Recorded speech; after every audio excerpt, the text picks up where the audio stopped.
ਅਗਲੀ ਮਿੰਟੂ ਜੀ ਗੱਲ ਕਰੀਏ ਤਾਂ ਜਲੰਧਰ ਵਿੱਚ ਹੁਣ ਪੋਸਟਰ ਵਾਰ ਸ਼ੁਰੂ ਹੋ ਗਈ ਹੈ ਜੀ। ਆ ਪੋਸਟਰ ਵਾਰ ਵਾਲਾ ਕੰਮ ਤੁਹਾਨੂੰ ਪਤਾ ਹੀ ਆ, ਇਹ ਚੱਲਣਾ ਹੀ ਸੀਗਾ। ਇਹ ਹੋਇਆ ਕੀ ਸੀ, ਦਿੱਲੀ 'ਚ ਇਹਨਾਂ ਨੇ ਪੋਸਟਰ ਲਾਏ ਸਨ ਤੇ ਉਹਨਾਂ ਨੇ, ਤੁਹਾਨੂੰ ਪਤਾ ਹੀ ਆ, ਉਹ ਪੋਸਟਰ ਪਾਸਟਰ ਪੜੇ, ਦੋ ਮਾਰੇ ਕੰਨਾਂ ਤੇ ਥਾਪੜੇ ਫੜ ਕੇ, ਉਹ ਜਿਹੜੇ ਪੋਸਟਰ ਪਾਸਟਰ ਲਾਉਣ ਵਾਲੇ ਸੀ ਚੱਕ ਤੇ ਉਹਨਾਂ ਨੇ 100 ਦੇ ਕਰੀਬ FIR ਦਰਜ ਕਰ ਦਿੱਤੀਆਂ ਕਿ ਹਾਂ ਬਈ ਤੁਸੀਂ ਕਿਵੇਂ ਮੋਦੀ ਦੇ ਖਿਲਾਫ ਲਾਈ ਜਾਂਦੇ ਜੇ। ਇਹ ਚੁੱਪ ਕਰਕੇ ਬਹਿ ਗਏ। ਤਾਂ ਹੁਣ ਤੁਹਾਨੂੰ ਪਤਾ, ਜਿੱਥੇ ਹੁਣ ਪੰਜਾਬ ਹੈ ਇੱਥੇ ਤਾਂ ਆਖਦੇ ਹੁੰਦੇ ਆ ਨਾ, ਸਈਆਂ ਬਹਿ ਕੋਤਵਾਲ ਤੋਂ ਡਰ ਕਾਏਗਾ। ਤਾਂ ਇੱਥੇ ਤੇ ਫਿਰ ਤੁਹਾਨੂੰ ਪਤਾ ਹੁਣ ਸਰਕਾਰ ਜਿਹੜੀ ਹੈ ਸੁੱਖ ਦੇ ਨਾਲ ਪੂਰੀ ਚੱਲਦੀ, ਆਪਣੀ ਆਪ ਦੀ ਸਰਕਾਰ ਆ। ਸੋ ਲਿਹਾਜ਼ਾ ਹੁਣ ਇਹਨਾਂ ਨੇ ਇਧਰਲੇ ਪਾਸੇ ਪੋਸਟਰ ਬਾਹਰ ਸ਼ੁਰੂ ਕਰ ਦਿੱਤੀ ਆ ਕਿ ਮੋਦੀ ਭਗਾਓ ਦੇਸ਼ ਬਚਾਓ। ਇਹਨਾਂ ਨੇ ਜਿਹੜੇ ਭਾਜਪਾ ਵਾਲੇ ਆ ਉਹ ਪਾਏ ਤੇ ਉਹਨਾਂ ਨੇ ਪੋਸਟਰ ਪਾਸਟਰ ਇਹਨਾਂ ਦੇ ਚੀਰ ਪਾੜ ਕੇ ਪਰੇ ਮਾਰੇ ਤੇ ਉਹਨਾਂ ਨੇ ਆਪਦੇ ਲਾ ਦਿੱਤੇ ਆ। ਮਤਲਬ ਕਿ ਇਹ ਸਾਰਾ ਕੁਝ ਜਿਹੜਾ ਉਹ ਹੁਣ ਚੱਲਦਾ ਦਿਖਾਈ ਦਿੰਦਾ ਹੈ।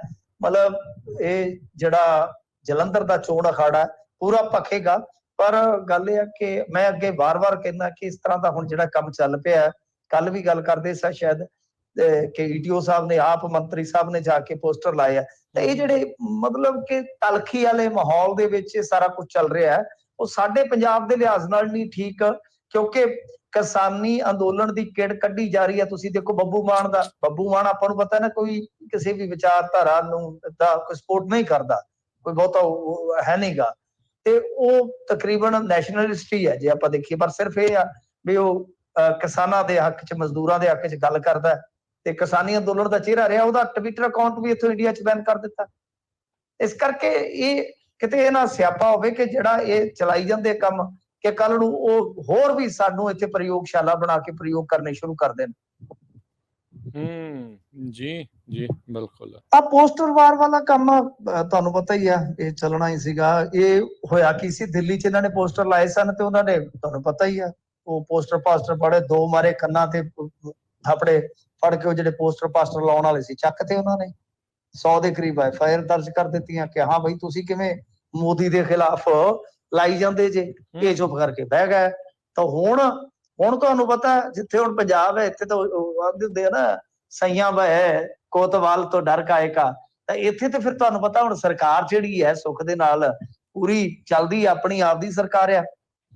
ਸੋ ਲਿਹਾਜ਼ਾ ਹੁਣ ਇਹਨਾਂ ਨੇ ਇਧਰਲੇ ਪਾਸੇ ਪੋਸਟਰ ਬਾਹਰ ਸ਼ੁਰੂ ਕਰ ਦਿੱਤੀ ਆ ਕਿ ਮੋਦੀ ਭਗਾਓ ਦੇਸ਼ ਬਚਾਓ। ਇਹਨਾਂ ਨੇ ਜਿਹੜੇ ਭਾਜਪਾ ਵਾਲੇ ਆ ਉਹ ਪਾਏ ਤੇ ਉਹਨਾਂ ਨੇ ਪੋਸਟਰ ਪਾਸਟਰ ਇਹਨਾਂ ਦੇ ਚੀਰ ਪਾੜ ਕੇ ਪਰੇ ਮਾਰੇ ਤੇ ਉਹਨਾਂ ਨੇ ਆਪਦੇ ਲਾ ਦਿੱਤੇ ਆ। ਮਤਲਬ ਕਿ ਇਹ ਸਾਰਾ ਕੁਝ ਜਿਹੜਾ ਉਹ ਹੁਣ ਚੱਲਦਾ ਦਿਖਾਈ ਦਿੰਦਾ ਹੈ। ਮਤਲਬ ਇਹ ਜਿਹੜਾ ਜਲੰਧਰ ਦਾ ਚੋਣ ਅਖਾੜਾ ਪੂਰਾ ਭਖੇਗਾ। ਪਰ ਗੱਲ ਇਹ ਆ ਕਿ ਮੈਂ ਅੱਗੇ ਵਾਰ-ਵਾਰ ਕਹਿੰਦਾ ਕਿ ਇਸ ਤਰ੍ਹਾਂ ਦਾ ਹੁਣ ਜਿਹੜਾ ਕੰਮ ਚੱਲ ਪਿਆ, ਕੱਲ ਵੀ ਗੱਲ ਕਰਦੇ ਸਾਂ ਸ਼ਾਇਦ ਕਿ ETO ਸਾਹਿਬ ਨੇ, ਆਪ ਮੰਤਰੀ ਸਾਹਿਬ ਨੇ ਜਾ ਕੇ ਪੋਸਟਰ ਲਾਏ ਆ। ਤਾਂ ਇਹ ਜਿਹੜੇ ਮਤਲਬ ਕਿ ਤਲਖੀ ਵਾਲੇ ਮਾਹੌਲ ਦੇ ਵਿੱਚ ਇਹ ਸਾਰਾ ਕੁਝ ਚੱਲ ਰਿਹਾ ਹੈ, ਉਹ ਸਾਡੇ ਪੰਜਾਬ ਦੇ ਲਿਹਾਜ਼ ਨਾਲ ਨਹੀਂ ਠੀਕ। ਕਿਉਂਕਿ ਕਿਸਾਨੀ ਅੰਦੋਲਨ ਦੀ ਕਿੜ ਕੱਢੀ ਜਾ ਰਹੀ ਹੈ। ਤੁਸੀਂ ਦੇਖੋ ਬੱਬੂ ਮਾਨ ਆਪਾਂ ਨੂੰ ਪਤਾ ਨਾ, ਕੋਈ ਕਿਸੇ ਵੀ ਵਿਚਾਰਧਾਰਾ ਨੂੰ ਦਾ ਕੋਈ ਸਪੋਰਟ ਨਹੀਂ ਕਰਦਾ, ਕੋਈ ਬਹੁਤਾ ਹੈ ਨਹੀਂਗਾ।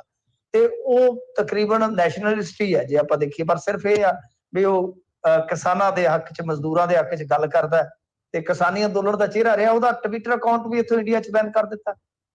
ਇਸ ਕਰਕੇ ਇਹ ਕਿਤੇ ਇਹ ਨਾ ਸਿਆਪਾ ਹੋਵੇ ਕਿ ਜਿਹੜਾ ਇਹ ਚਲਾਈ ਜਾਂਦੇ ਕੰਮ, ਕਿ ਕੱਲ ਨੂੰ ਉਹ ਹੋਰ ਵੀ ਸਾਨੂੰ ਇੱਥੇ ਪ੍ਰਯੋਗਸ਼ਾਲਾ ਬਣਾ ਕੇ ਪ੍ਰਯੋਗ ਕਰਨੇ ਸ਼ੁਰੂ ਕਰ ਦੇਣ। ਜੀ ਜੀ ਬਿਲਕੁਲ।